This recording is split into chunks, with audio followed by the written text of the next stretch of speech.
All right, so this week in practical law, we are working through the court system. We have talked about what law is, we have talked about how laws are created, we've looked at the differences between criminal law and civil law, we've looked at the different legislatures in our country, the national legislature, the state legislatures, local legislatures. Now we're going to start putting all this background information together and talk about court systems. Okay. Now, as we work through these four lessons, you have four lessons this week. Be sure you are taking your own notes. I would definitely focus on bold-faced terms. You definitely want to get those down. I will try to give you heads up as to what I want you to copy down as we go through these four lessons. Okay. So we're going to start with trial courts. Okay, so we're going to put the lawmaking process, we're going to put laws together, and we'll start talking about trials this week. All right, now a trial is simply a legal proceeding. We talked about this from chapter 1. Both sides come in, they present evidence, you hear witness testimony, and then a decision, a judgment is made. Okay, and that exactly is what a trial court is. A trial court listens to testimony, considers evidence, and decides the facts in disputed situations. Be sure you get that term down. A trial court listens to testimony, considers evidence, and decides facts in disputed situations. Evidence comes from witnesses called to testify. Okay. It can be physical evidence, but then you usually have somebody there to explain that physical evidence. Okay. Like a ballistics expert. You might have shell casings from a murder or something like that, and you bring in a ballistics expert to explain to the jury what they are looking at. Okay. In a trial, there are two parties, two sides to each case, regardless if it's a civil case or a criminal case. Okay. And I want you to get down these next two terms because these are going to be big issues as we move throughout the semester. A civil trial, the party bringing the legal action is called the plaintiff. In a criminal trial, the state or government, federal government initiating the case is the prosecutor. Okay. So in both types of trials, you're going to have two parties. The defendant is always going to be the person that is being tried. Okay. Regardless if it's a civil trial or a criminal trial, the person on trial is the defendant. In a civil trial, the person bringing the charges is the plaintiff. In a criminal trial, the person bringing the charges, namely the government bringing the charges, is the prosecutor. Okay. And like I said, in both cases, the party responding to the plaintiff in a civil case or prosecution criminal case is called the defendant. All right. So be sure you know what a plaintiff is, what a prosecutor is, and what a defendant is. Now, in a trial court, and we'll talk about these type of courts here in just a second, if you lose, you may appeal the decision to an appeals court or an appellate court. We talked about that in chapter 1 and 2. But if you lose, you can appeal. Now, whether or not your appeal goes forward, that's another thing. But you do have the ability to appeal. And we'll talk more about appeals court down the road. Our country has what we call an adversarial system, which is a contest between two opposing sides, two adversaries. Be sure you get that term down, adversarial system. It is different from a confrontation. It is different from a system in which one person would bring the case and a judge would hear it. Okay. You have both sides represented in a case, whether it's civil or criminal. The rationale behind this is that a judge or jury will be able to determine the truth if the opposing parties present their best arguments and show the weaknesses of the other side. Okay, instead of having just one person there to kind of handle everything, one side there to kind of handle everything. The idea is this is more fair in a way because both parties will be there presenting their best arguments and trying to show weaknesses in the other side. A trial court is the cornerstone of the American legal system. Okay. And I'll go through these pretty quickly. The reason it's the cornerstone is because we are approaching the same set of facts from adversarial perspectives. And the idea is that eventually we will get to the truth. In fact, we might uncover more truth in this action. Critics say this is not the best way to discover the truth, okay, with respect to the facts of a specific case. What the reason they say that is lawyers act as enemies. They are making every effort not to present all the evidence, okay, because they do not want the other side to blow it apart. All right. In some respects, they kind of hold on to the most important evidence until the very end because they are more concerned with victory, not truth or justice. That's the other criticism with this is that lawyers are working against each other as enemies, and they are more concerned with victory, not truth or justice. Okay. Now, as I was saying, this adversarial system is different from a lot of other countries that have what they call an inquisitional system. In the inquisitional system, the judge is active in questioning witnesses and controlling the court processes. Okay, the judge gathers and presents all the evidence from questioning the witnesses. All right, instead of having two sides appearing before a judge and they throw out the case, okay, or present the case, in an inquisitional system, the judge is in charge. Okay, the judge takes the lead role in trying to uncover the truth. All right. And critics of this system say that it is very, very biased on how the judge feels and what the judge thinks should be the ruling. Okay. In an adversarial system, you have two independent parties that are working to present the case. Okay. In an inquisitional system, the judge presides over the trial. Okay. His duty is to protect the rights of those involved. Oh, well, not just an inquisitional system. I'm sorry. In any trial, the judge presides over the trial. Okay. His duty is to protect the rights of those involved, to make sure attorneys follow the rules of evidence and trial procedure, and the judge can render a judgment based on the facts of the case. Okay. Judges also instruct juries as to the law involved in the case, and in criminal trials, judges sentence individuals for convicted of crimes. Okay, so the jury will have the final say, but then the judge sentences a convicted criminal for time, okay, or for punishment. Now, where do we get our basis of trial courts? Why is this such a big deal? Well, it's in the Constitution, and as we talked about before, the Constitution is the law of the land. The Sixth Amendment gives us the right to a trial by jury in criminal cases. That includes federal and state courts. The Seventh Amendment gives us the right to a trial by jury in civil cases in federal courts. Okay. Many state constitutions also confer a right to a jury trial in civil cases as well. So, why do we make a big deal about this trial system? Because it's protected by our law in the Bill of Rights in the Constitution. Okay, these are one of the rights that we have as individuals, the right to a trial by jury. All right. Now, juries are not required in every case. We do make a big deal about jury trials, but juries are not required in every case. In civil cases, the plaintiff or defendant may request a jury trial. It does not have to happen, but either side can request a jury trial in a civil case. In a criminal case, the defendant decides whether or not there will be a jury. If the defendant, and in some cases, the defendant will say, I would just rather have the judge hear my case and deal with the judge, and that's perfectly fine. But if the defendant thinks they would get a fairer trial with a jury, they will definitely request a jury trial. And they can because that's one of their constitutional rights under the Sixth Amendment. Okay.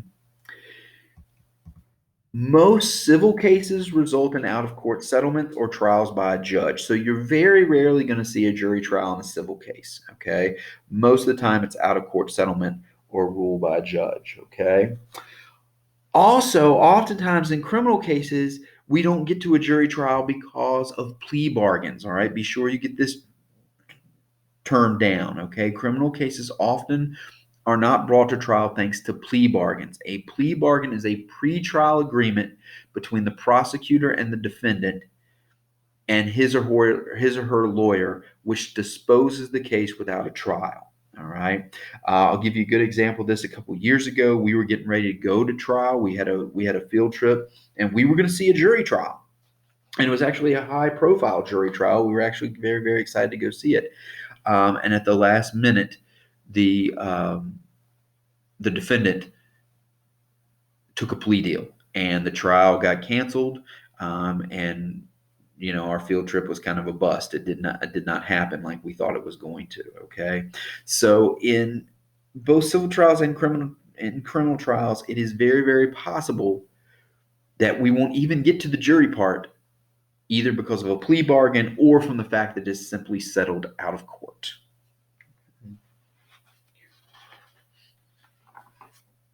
Now, a major component of a trial court are the juries.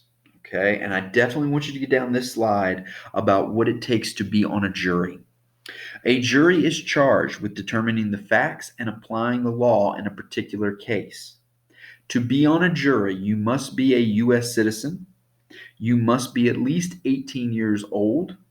You must be able to speak and understand English, and you must be a resident of the state that you live in. Okay? If you do not fit any of these qualifications, you cannot serve on a jury. Right? It is your duty to serve on juries. It is a constitutional right. Okay, you are granted, if you are a defendant, to have a jury trial. So since it is your constitutional right to have a jury trial, it is also your duty to serve on a jury for others. Now, sometimes you can be exempt. All right. I'll give you an example of this. My mother is the primary caregiver for my grandmother, and she had to serve jury duty, and she could not leave my grandmother alone. So she got an exemption. It was a medical exemption because she had to take care of my grandmother. There are certain occupations, nurses and doctors who need to take care of patients could be exempt. Sometimes teachers can be exempt, but other times, we can't. Now, it's real interesting, and we'll talk about this later. If a teacher serves on a jury, because you do get paid if you serve on a jury, if a teacher is on jury duty, the teacher usually waives any payment that they will get, because they are being paid by the school system they work for. Okay. And if they were to take money for being on the jury, they would have to give up some of their pay for being a teacher. And usually the jury pay is much less than the pay of your occupation. So sometimes you serve on juries, but you don't get paid. Okay. Convicted felons are usually ineligible for jury service unless their civil rights have been restored. This is a very, very controversial issue. It is also a very, very hot button issue right now about restoring civil rights to convicted felons.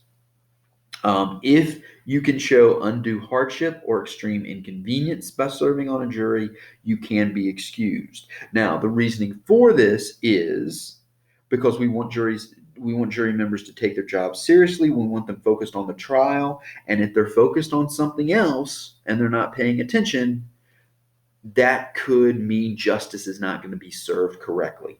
So if you show undue hardship or extreme inconvenience, you could be dismissed from the jury pool. Okay. Now, how do we get juries? Well, the clerk of the court uses a list of names involving registered voters and licensed drivers. Okay. Potential jurors are then given a questionnaire to determine if they are eligible to serve. Sometimes right now, this could get you off the list of jury duty, depending on how you answer the questions and stuff like that. For example, if you think all criminals should be punished with the death penalty, that's probably a red flag that would get you excused from a jury. Okay. Because maybe you're dealing with issues where the death penalty is not appropriate. But if you say something like that, that could get you flagged and you would not be on the jury. Okay. So they give you a questionnaire and they determine if you are eligible to serve. If you get called for jury duty, your employer must give you time off. Okay. Which is why I said teachers will serve on juries without pay, because they want to keep their salary while they're on the jury. Okay. Because you are paid a small daily stipend and sometimes a transportation fee as well, but that usually does not match to what your normal salary would be. So teachers and several other occupations, they will refuse the daily stipend instead of so they can draw their regular salary. So 1 day, one trial plan. Okay. When you're serving on jury duty, you call every day to see if you need to go in for that day. You show up on the day you were called. Okay. Now, here's the deal. You go in and there are a lot of levels to be chosen for the jury. Okay. You could get exempt. Like I said, you could get exempt from because of your occupation if you can show inconvenience or undue hardship. Okay. If that questionnaire you fill out something weird, that could get you exempt. Then when you show up, there's still the process that both sides go through this pool of jurors, and you could get struck. Okay. Which means you can go back home. All right. If you are selected, though, you must return for the duration of the trial. You have to show up every day for the trial. Okay. If you're not selected, like I said, you can go home. You might be struck for the rest of that time, or you could get called again the next week. Okay, for a different trial. All right. Once your time is up, though, you are put on a wait list, usually for a year, maybe even longer. Okay. If you're not selected, you will be called again at some other period of time. All right? Now, two very important terms here under juries. You have voir dire examination. Okay. This is when opposing lawyers question each prospective juror to discover any prejudice or preconceived opinions concerning the case. Okay. So this is what I say. You've passed all the, your occupation is not going to let you get exempt. You cannot show inconvenience. You cannot show undue hardship. You call, you got to go into court the next day for the trial, and you show up. All right. Now comes this examination by opposing lawyers. If in asking you questions, they discover that you're prejudiced against the trial, you have preconceived opinions, like you've heard about it in the media, you could get struck. Okay. Opposing attorneys will request the removal of any juror who appears incapable of rendering a fair and impartial verdict. Okay. That is removal for a cause. All right. So in this questioning, if you show you have prejudice against one side or the other, you will probably get struck. All right. This happened to my dad one time. My dad showed up for jury duty, and in the questioning process, he said, I know the defendant because the defendant worked at a local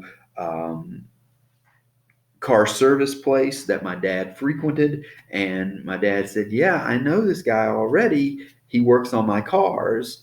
And then come to find out, a lot of other juror members said, yeah, he's known to the community. We know him, we know him, we know him. And eventually, what ended up happening, because they were worried about a fair verdict, an impartial verdict, because all these guys knew the defendant, the judge said, I will just have to handle the case because this person is a well known person in the community. And if we're trying to keep it fair and impartial, we're probably not going to be able to find 12 people in the city, because it was in Salem. We're not going to be able to find 12 people in the city that don't know this person. So I will handle the judgment and the verdict. Okay. Preemptory challenges. That's when attorneys have prospective jurors removed without stating a cause. Okay. So if, let's just say, all right, this often happens with female jurors, okay, especially in cases of maybe spousal abuse and stuff like that. The lawyer may just strike a person who, if it's a female juror member, because they think that the female juror will not give a prejudice, or they will not give a fair, impartial verdict. Okay, they can just remove you, and they don't have to give a cause. Okay. If they give a cause, that's removal for a cause. A preemptory challenge is they remove you, but they don't state the cause. Okay. Now, last thing. Juries range in size from 6 to 12 people. Federal cases require 12 people juries. Okay, so in a federal case, you will have a 12-person jury. Conviction in a criminal case requires a unanimous verdict. All right. Half of state systems allow for non-unanimous verdicts in civil cases. So in criminal cases, it has to be unanimous verdict. In some states, in civil cases, it does not have to be unanimous. Okay, it can be a non-unanimous decision. All right, and we're going to talk about this unanimous verdict later on. Okay, and things like hung juries and et cetera, et cetera. Okay, so this issue is going to come out later on. All right, so that's it for the first lesson. I just kind of wanted to give you the background to the trials so you guys know who's involved. You've got the defendant, and in both cases, if it's a criminal case, the person bringing the charges is the prosecutor. If it's a civil case, the person bringing the charges is the plaintiff. And then you've got the jury here who's going to hear the decisions. All right. So this is the background of trial courts. As we move forward this week, we're going to be talking about the steps of the trial. We're going to be talking about those appeals courts. Okay. And we'll be talking about also the Supreme Court as well, okay, and how the Supreme Court fits in to trial courts. All right, so that's where we're headed the rest of this week.